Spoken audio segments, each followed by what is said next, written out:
Halo sahabat Bismania, selamat datang kembali di channel Mr. Handy. Hari ini saya kembali memperbaharui informasi mengenai perusahaan otobus PMH yang legendaris.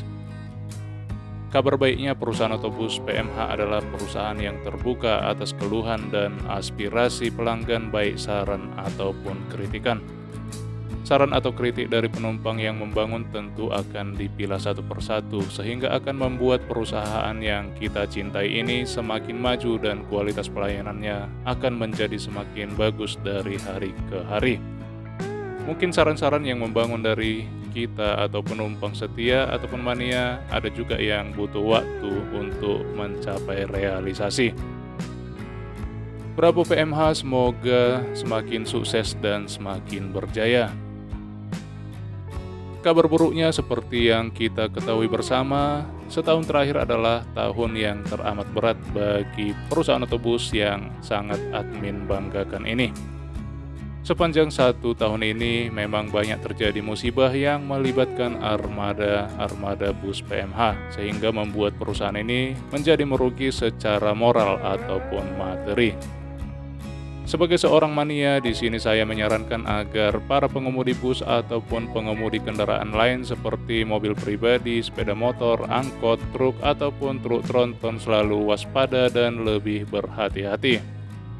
Terlebih saat ini kondisi lalu lintas terbilang sangat padat dan sering mengalami kemacetan hingga berjam-jam. Hal itu membuat tingkat stres menjadi tinggi dan sangat melelahkan, serta mudah membuat konsentrasi mengemudi jadi lengah. Para pengemudi harus bisa belajar dari satu persatu kasus yang ada. Banyak tuh video-videonya beredar di sosial media. Pada umumnya risiko crash di jalan itu terjadi pada saat salah satu atau lebih kendaraan tidak mematuhi aturan lalu lintas yang ada. Misalnya memaksa menyalip kendaraan lain, atau mengemudi dengan kecepatan yang tidak sesuai dengan kondisi medan jalan yang ada. Memaksa mengemudi dalam keadaan terlalu letih atau mengantuk.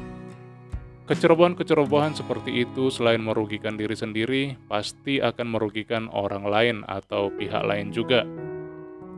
Untuk itu, saya berharap agar pengemudi bus selalu mengutamakan keselamatan dan bertanggung jawab penuh atas nyawa penumpang yang dibawa olehnya. Memang sangat melelahkan menjadi pengemudi atau supir bus ataupun kenaik bus lintas Sumatera pada saat ini. Selain mengemudi, para supir atau kenaik juga harus ikut serta membenahi sendiri kendaraan mereka sebelum berangkat di setiap trayek yang ada. Gak cuma di PMH seperti itu guys, tapi hampir semua perusahaan konsepnya hampir sama. Ditambah dengan seringnya kondisi jalan mengalami kemacetan membuat para pengemudi semakin lelah dan kurang beristirahat. Atas kejadian atau peristiwa-peristiwa yang telah terjadi, semoga mulai hari ini dan seterusnya armada bus PMH selalu diberkati dan selalu selamat sampai ke tujuan serta berhasil mencapai zero crash dalam beberapa waktu ke depan. Admin berharap PT PMH semakin maju dan menjadi pilihan utama masyarakat dalam bepergian di rute Medan Pematang Siantar, Toba menuju Pekanbaru, Kerinci, Teluk Kuantan, Peranap, Simpang, Rambutan, dan sebaliknya.